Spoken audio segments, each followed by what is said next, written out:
Le Seigneur m'a entendu et m'a pris en pitié. Le Seigneur est venu à mon aide. Au nom du Père et du Fils et du Saint-Esprit. Le Seigneur soit avec vous. Et avec votre esprit.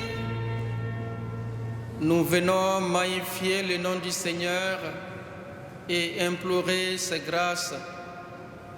Nous connaissons bien notre Dieu, combien il est miséricordieux.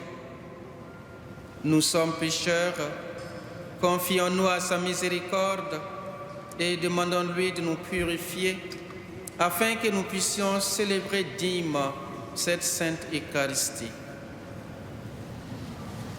Je confesse à Dieu Tout-Puissant, je reconnais devant mes frères que j'ai péché en pensée, en parole, par action et par omission.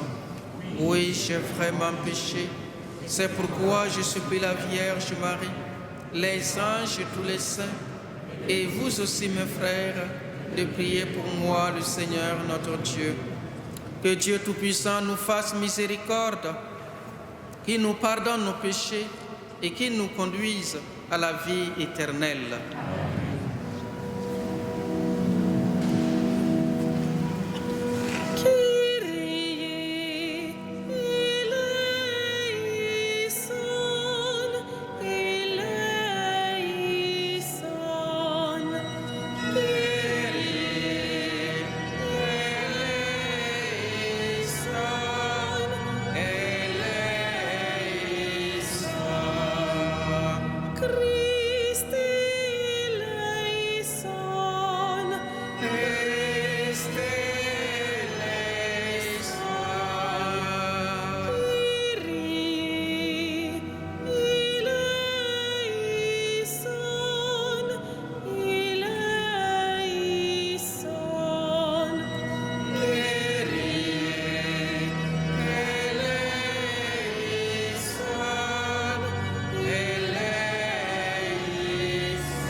Prions le Seigneur. Que ta bienveillance nous accompagne, Seigneur, durant ces jours de privation, pour que la discipline imposée à notre corps soit vraiment pratiquée avec amour par Jésus le Christ, notre Seigneur et notre Dieu, qui vit et règne avec toi, le Saint-Esprit, maintenant pour les siècles des siècles.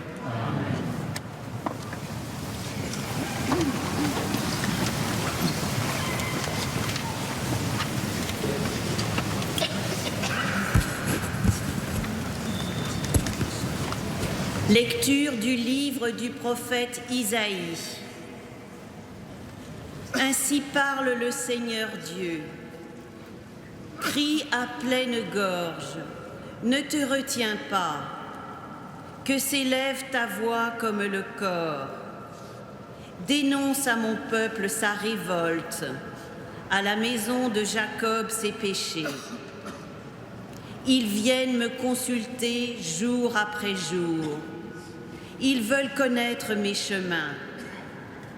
Comme une nation qui pratiquerait la justice et n'abandonnerait pas le droit de son Dieu, ils me demandent des ordonnances justes. Ils voudraient que Dieu soit proche. Quand nous jeûnons, pourquoi ne le vois-tu pas?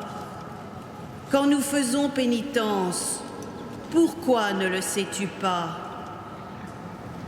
Oui, mais le jour où vous jeûnez, vous savez bien faire vos affaires et vous traitez durement ceux qui peinent pour vous. Votre jeûne se passe en disputes et querelles, en coups de poing sauvages.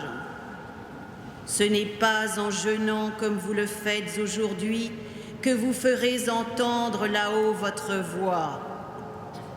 Est-ce là le jeûne qui me plaît, un jour où l'homme se rabaisse?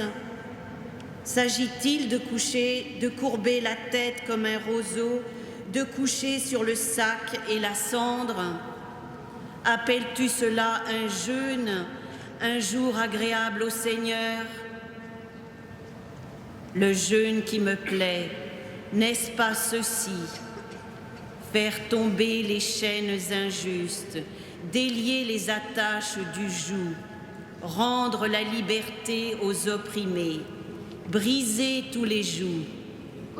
N'est-ce pas partager ton pain avec celui qui a faim, accueillir chez toi les pauvres sans abri, couvrir celui que tu verras sans vêtements, ne pas te dérober à ton semblable?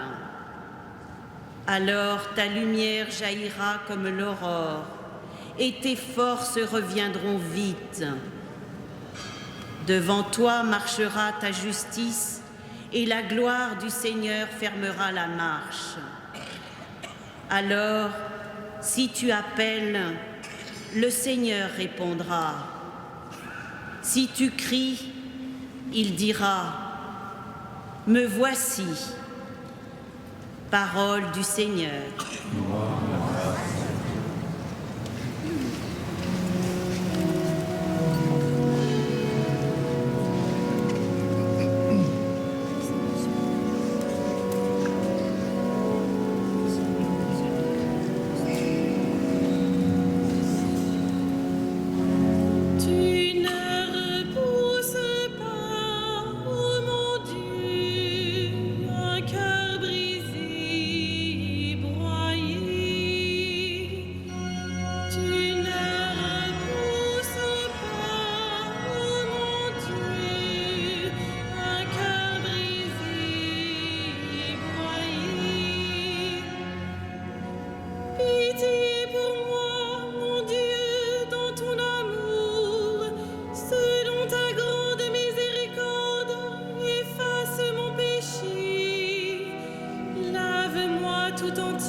Le Seigneur soit avec vous. Et avec votre Évangile de Jésus-Christ selon saint Matthieu. Gloire à toi,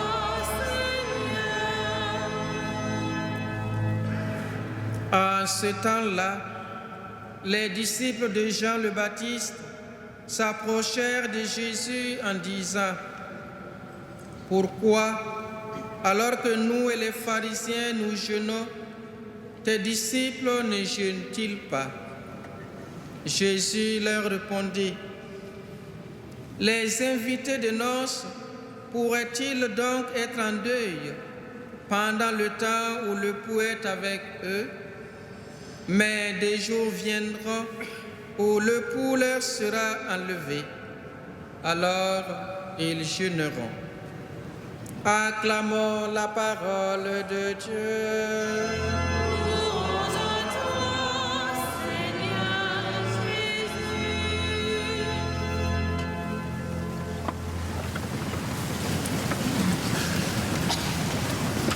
Qu'est-ce qui a poussé les disciples de Jean le Baptiste à aller voir Jésus?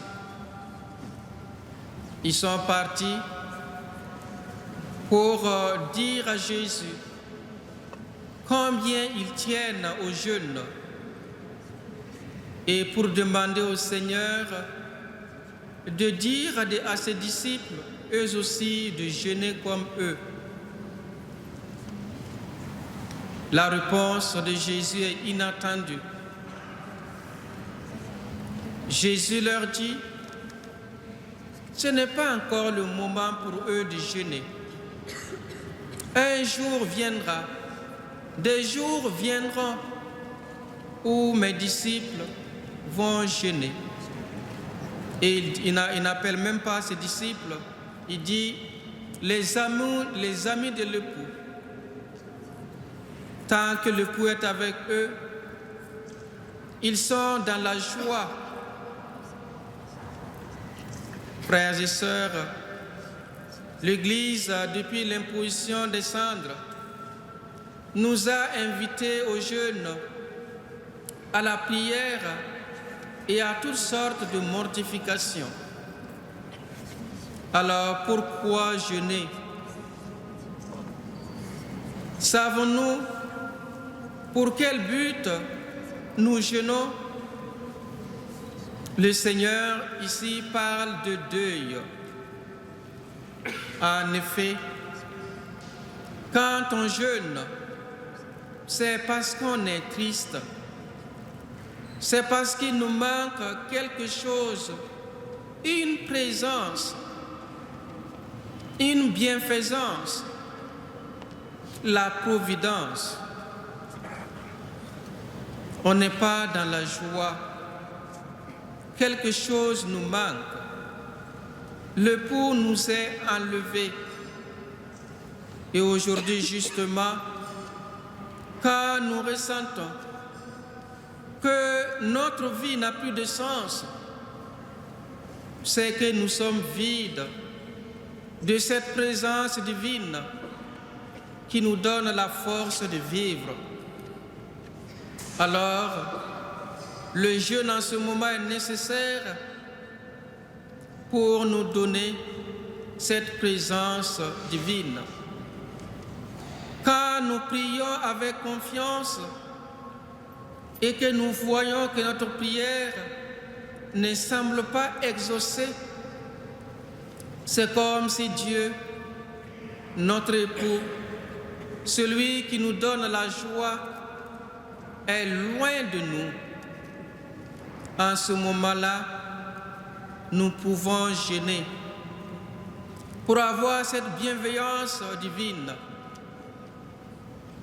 Nous avons beaucoup de motifs de jeûner parce que nous sommes pécheurs et ce temps de carême nous est donné pour que nous puissions vivre dans l'amitié avec Dieu. Mais qu'est-ce que jeûner? Le prophète Isaïe nous dit que jeûner, c'est pratiquer la charité, c'est être ouvert aux autres. Le vrai jeûne, c'est le jeûne du partage. L'attitude qui nous amène à vivre la charité avec les pauvres, les sans-abri, ceux qui n'ont pas de vêtements, avec tous ceux qui souffrent, tous ceux qui vivent injustement ou qui sont punis injustement.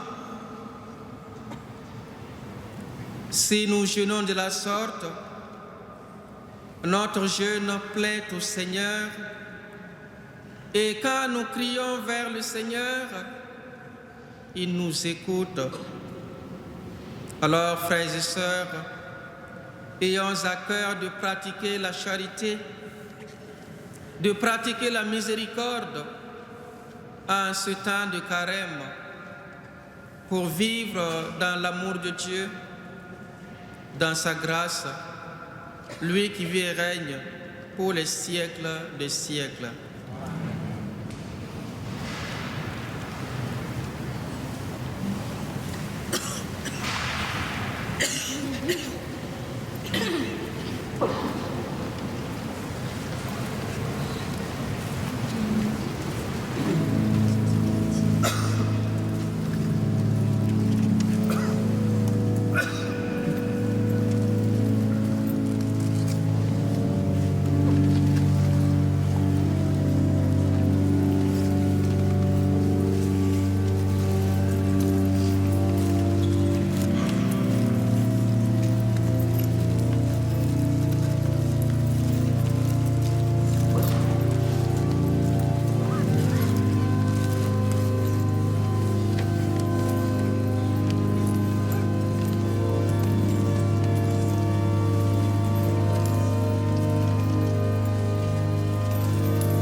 Prions ensemble au moment d'offrir le sacrifice de toute l'Église.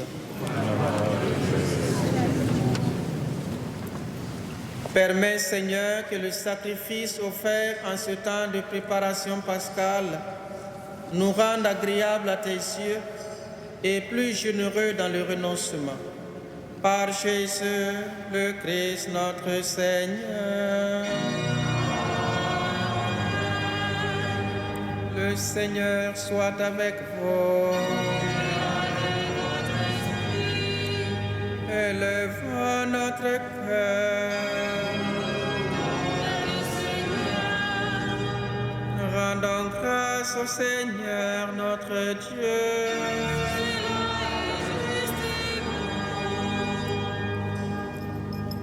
Vraiment, il est juste et bon de te rendre gloire, de t'offrir notre action de grâce toujours et en tout lieu. À toi, Père très saint, Dieu éternel et tout-puissant. Tu offres à tes enfants ce temps de grâce pour qu'ils retrouvent la pureté du cœur. Tu veux qu'ils se libèrent de leurs égoïsmes, afin qu'en travaillant à ce monde qui passe, ils s'attachent surtout aux choses qui ne passent pas. C'est pourquoi, avec les anges et tous les saints, nous chantons et proclamons.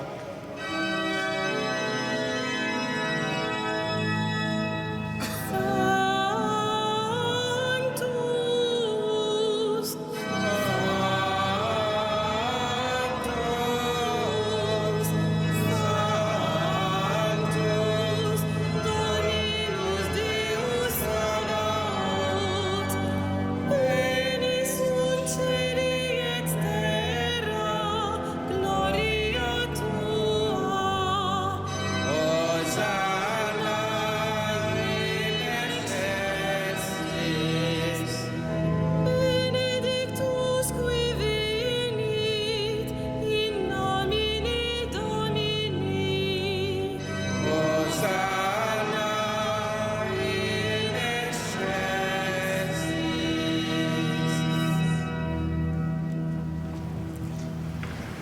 Toi qui es vraiment saint, toi qui es la source de toute sainteté, Seigneur, nous te prions.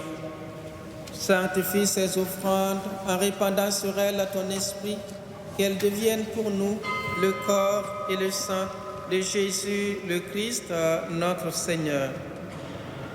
Au moment d'être livré et d'entrer librement dans sa passion, il prit le pain, il rendit grâce, il le rompit et le donna à ses disciples en disant: Prenez et mangez-en tous, ceci est mon corps livré pour vous.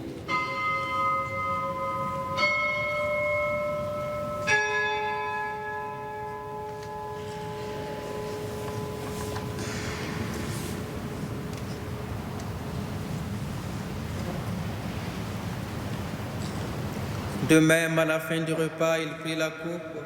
De nouveau, il rendit grâce et la donna à ses disciples en disant: Prenez et buvez-en tous, car ceci est la coupe de mon sang, le sang de l'alliance nouvelle et éternelle, qui sera versé pour vous et pour la multitude en rémission des péchés. Vous ferez cela en mémoire de moi.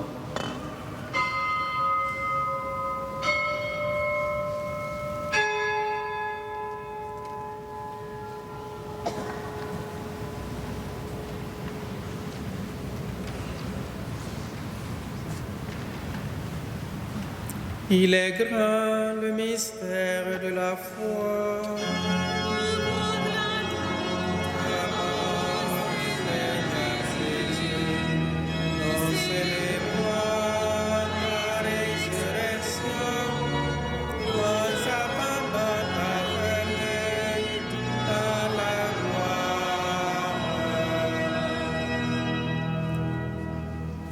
Faisant ici mémoire de la mort et de la résurrection de ton Fils, nous t'offrons, Seigneur, le pain de la vie et la coupe du salut, et nous te rendons grâce, car tu nous as choisis pour servir en ta présence. Humblement, nous te demandons qu'en ayant part au corps et au sang du Christ, nous soyons rassemblés par l'Esprit Saint en un seul corps. Souviens-toi, Seigneur, de ton Église répandue à travers le monde. Fais-la grandir dans ta charité avec le pape François, notre évêque André et tous ceux qui ont la charge de ton peuple. Souviens-toi aussi de nos frères et sœurs qui se sont endormis dans l'espérance de la résurrection et de tous les hommes qui ont quitté cette vie. Reçois-les dans ta lumière auprès de toi. Sur nous tous enfin, sur Roger et sa famille, qui te rendent grâce aujourd'hui, nous implorons ta bonté. Permets qu'avec la Vierge Marie, la bienheureuse Mère de Dieu, avec Saint Joseph, les apôtres et les saints de tous les temps qui ont vécu dans ton amitié, nous ayons part à la vie éternelle et que nous chantions ta louange par Jésus-Christ, ton Fils bien-aimé. Par lui, avec lui et en lui, à toi, Dieu le Père et Tout-Puissant, dans l'unité du Saint-Esprit, tout honneur et toute gloire, pour les siècles des siècles.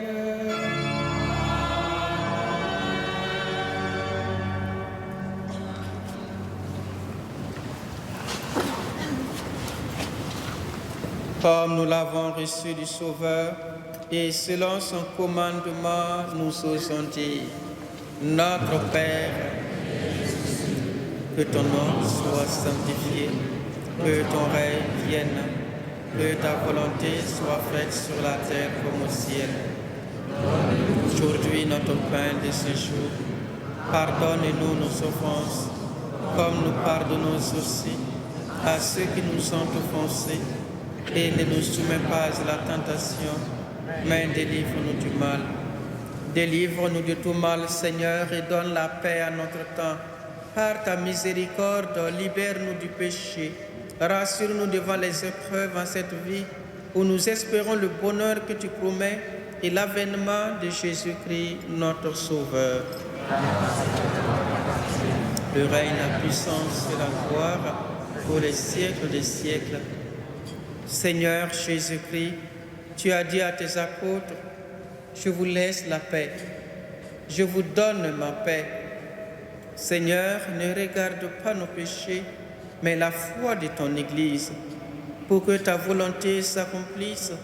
Donne-lui toujours cette paix et conduis-la vers l'unité parfaite, toi qui règnes pour les siècles des siècles. Amen. Que la paix du Seigneur soit toujours avec vous. Amen. Frères et sœurs, dans la charité du Christ, donnez-vous la paix.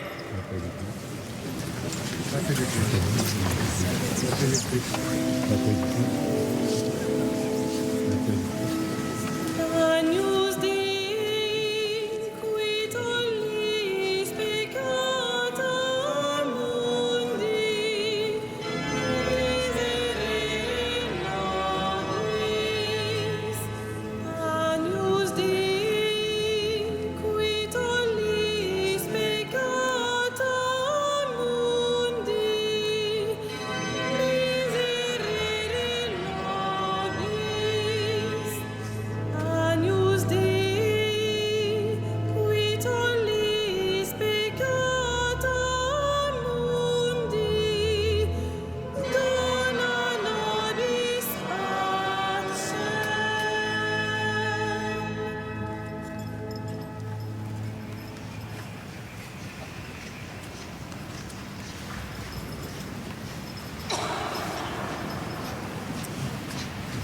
Heureux les invités au repas du Seigneur. Voici l'agneau de Dieu qui enlève le péché du monde.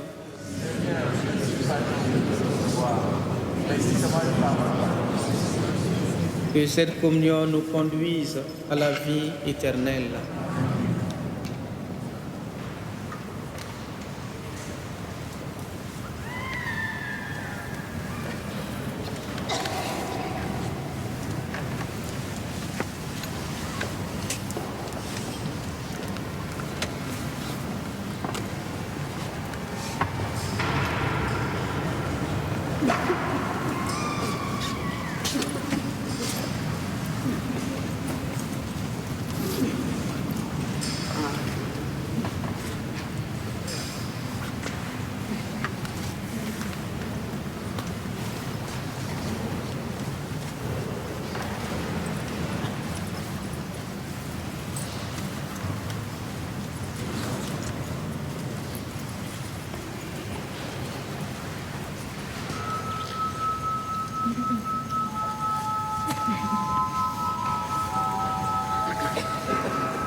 Prions le Seigneur.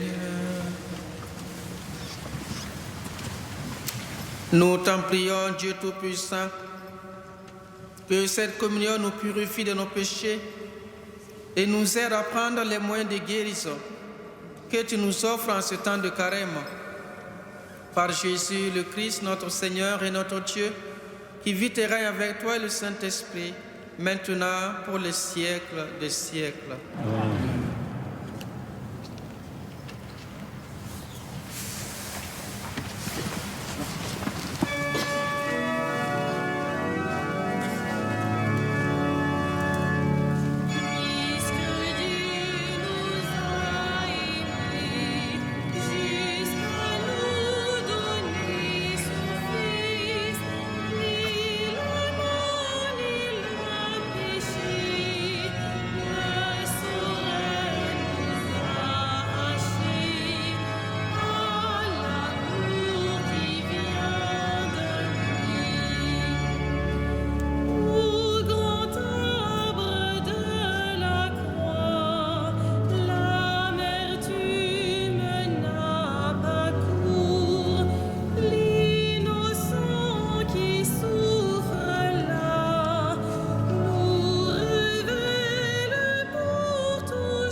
Message du pape Benoît XVI pour le carême. Ils regarderont celui qu'ils ont transpercé, de l'évangile de Jean.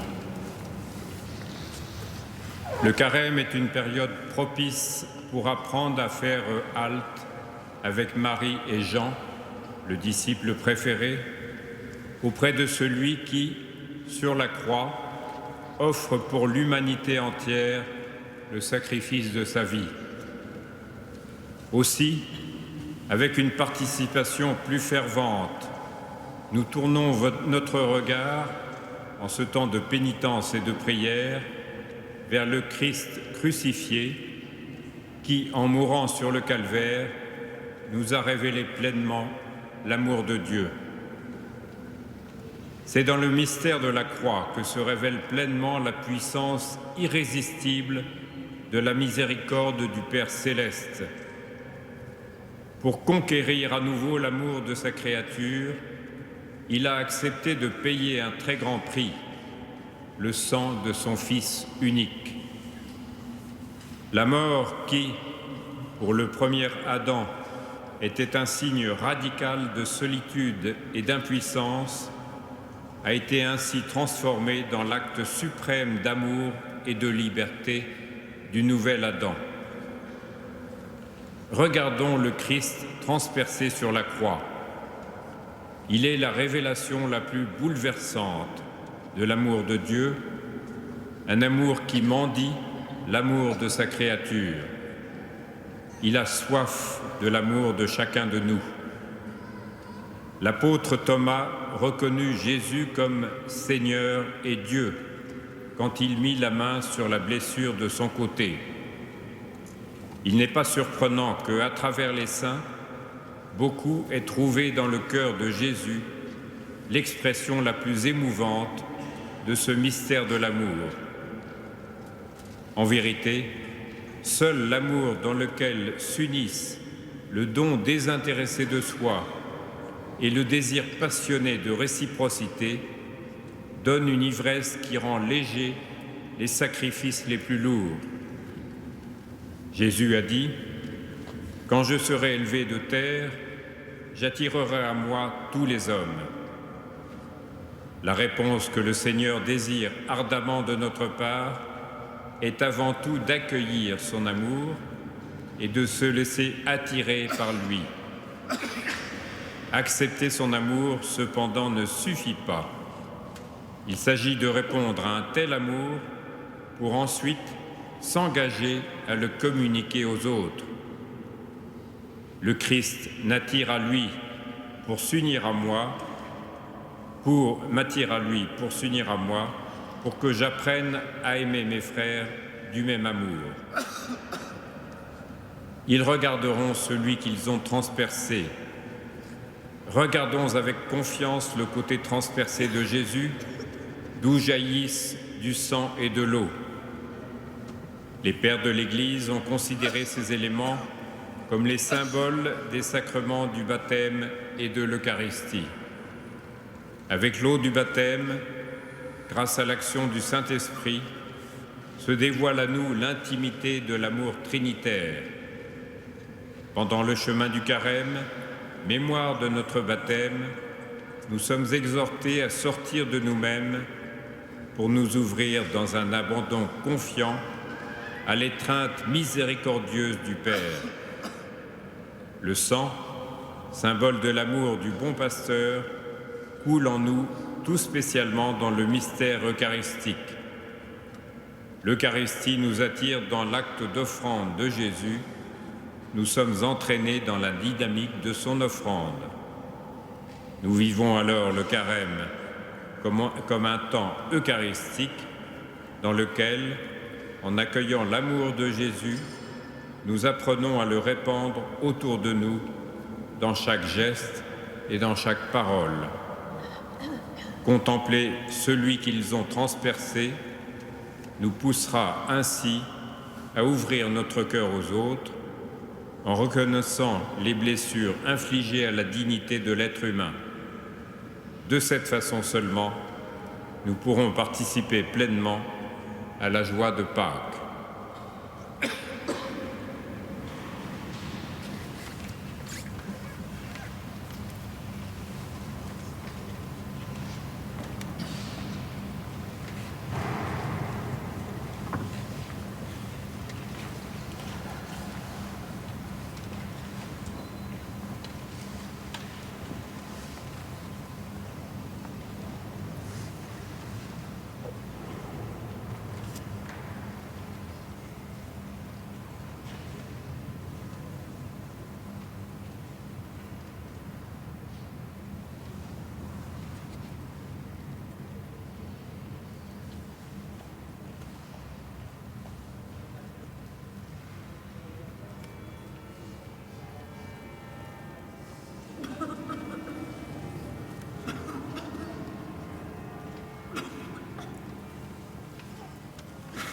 Avec confiance, prions le Seigneur.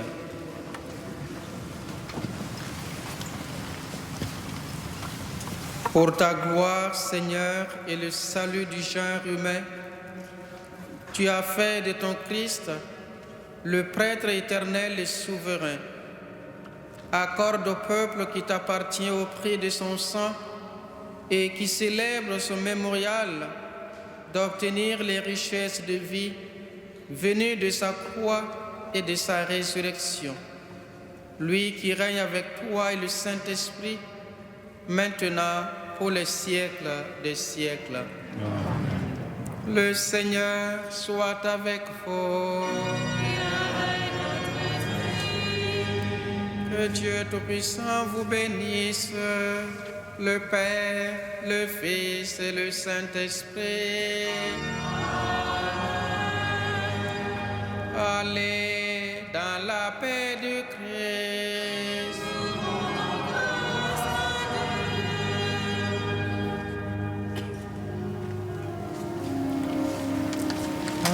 Ave Regina Caelo.